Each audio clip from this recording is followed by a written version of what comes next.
order for the connection to be there. But then, parang kahit wala na yung connection, kasi kaya naman paluin ni Shaina. And we welcome you to set number...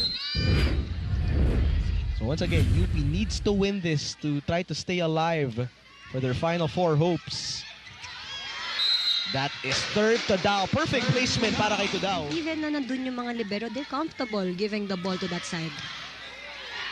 Jazz one-handed set for Bansil. Aposaga, bomb set. Netura, undiggable. So 2 serving 3 here, Olango, with 7 points on 7 attacks. Netura again. This time, Kian covers. Haboneta off the block. They know that they have been being blocked. She had to step in, and from that moment, she has delivered outstanding performances. And coming into the set, Coach Alexi reminded the girls, let's stick to our defensive patterns. We need to adjust the timing of our block. And as what I can see, ang goal talaga nila is mapagod yung main gunner Yeah. ng UP. Jazz going opposite for Gajero. Mordi sweeping. Back to Netura. We are led by no other than Eloy Dote, who, as we recall, also delivered the winning block against UST. Sabi niya sa akin, naiyak ako nun. Doon ko naramdaman na worth it lahat ng pinagpapaguran ko. Now coming into the second set, Coach Ettore commented the girls with their serving. 29 kill blocks Wow. this season. 26 siya coming into this game. In the meantime, Haboneta. That's a...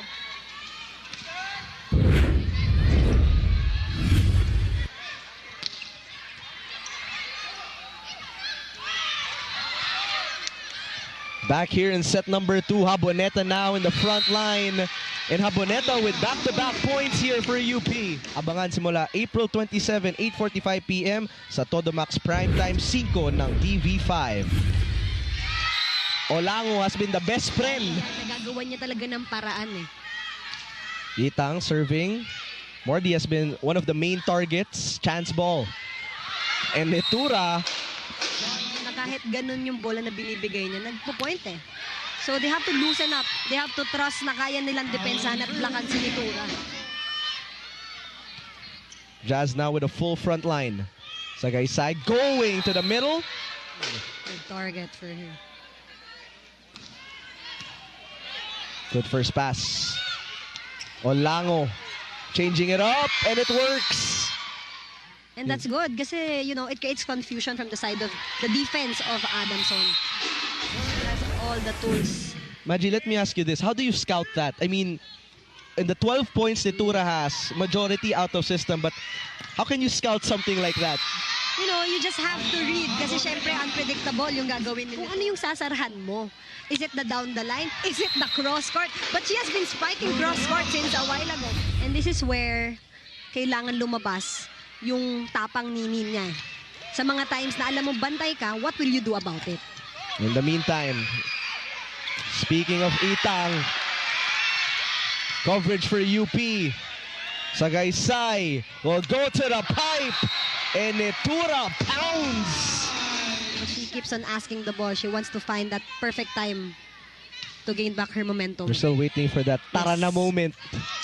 Good touch by Fernandez. Sagaysay sending it to Mordi, and Mordi using Itang's hands to score for her second point. Wow, they have been training for this for sure. And the service ace for Eloy Dote. That's what I said a while ago. Volleyball. Adamson has making Olango work here. And back-to-back aces. Itang now at the service line. Mordi cross court. And it... Madriaga. That's a great set for Fina Ali. But they just need that sense of urgency. Eh. Sagaysay going to Aseo. And Noceja with a one-man block. Not helping them. Jazz. Gajero elevates. Sent back by Tadao. Sagaysay combination. Soft touch. Netura. But iba yung maturity niya Yes. nakikita natin this year from Netura. And more of, mas may katulong na kasi siya ngayon eh. Exhibit A. Still, Mitura has been doing everything coming from variation.